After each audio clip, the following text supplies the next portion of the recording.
Established market leader now for over a decade, and we have by far the most recognized wine brand in India, by far and away the consumer's choice. We've been the leaders and pioneers of the wine tourism business here, which is of course also a very big part of our success. We have an operation, especially in Nashik and now also in Karnataka, just outside Bangalore. So that's our second one, also at York, which is far ahead of all the rest of the wine tourism in India put together.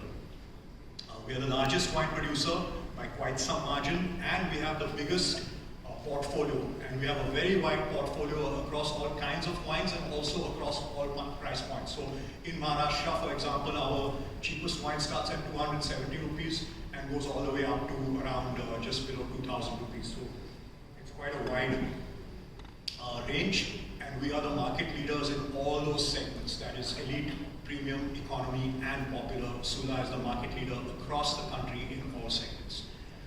We have the largest wine distribution network. As you can imagine, building a distribution network for Alcobev in India, not the easiest thing, but Sula has managed to do it.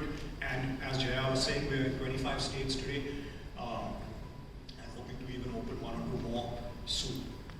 There are very high barriers of entry in this business. It's not so easy. Most of you must know somebody who has at some point opened a restaurant or an eatery, but opening a winery is a little bit of a different business. I mean, where do you start? So I would say that some pretty high barriers of entry just from starting to persuade farmers to plant grapes for you, not so easy, to putting up the winery itself and making good wine.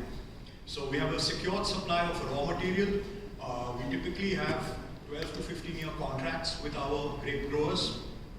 They are very happy. We've never had a dispute with any of our grape growers. These long-term contracts is something that Sula pioneered, a direct payment from company to grape grower, no middleman in the middle, and so the amount of remuneration that a farmer gets per acre of grapes is generally far in excess of anything else that they can hope to make, and therefore we have a line of farmers out the door asking us if they can plant for us.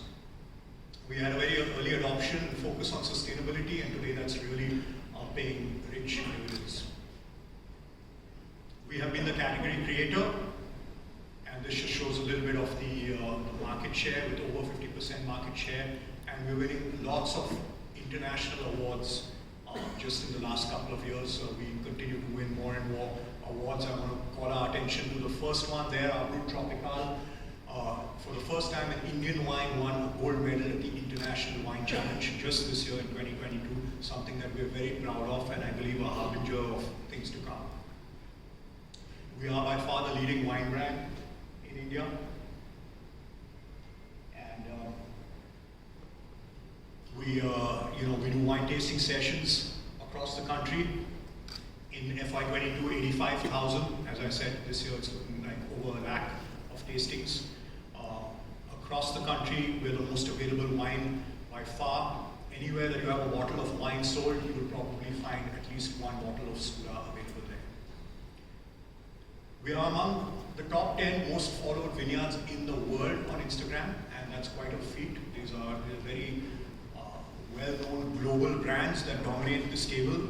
But Sula has made it to this chart and been rising up the charts. And we have over 1 lakh followers on Instagram and Facebook. Organic followers, you know that these things are important these days. Let's move on. Quick look at the wine tasting. I think I've already spoke about this. The wine tourism, what's very important about it is this is a place where we can do a direct tasting with our consumer and they can buy right there. So it's a great D2C channel where we basically sell our most expensive wines, and the people who buy there, taste there, become our brand ambassadors. We also have our resorts, which have been very successful, and basically what we do there, they are really wine-themed resorts. So you go and you live in this beautiful countryside, you see these beautiful vineyards, and that's been a big growth business for us, extremely profitable, and everybody who comes there has a great wine experience.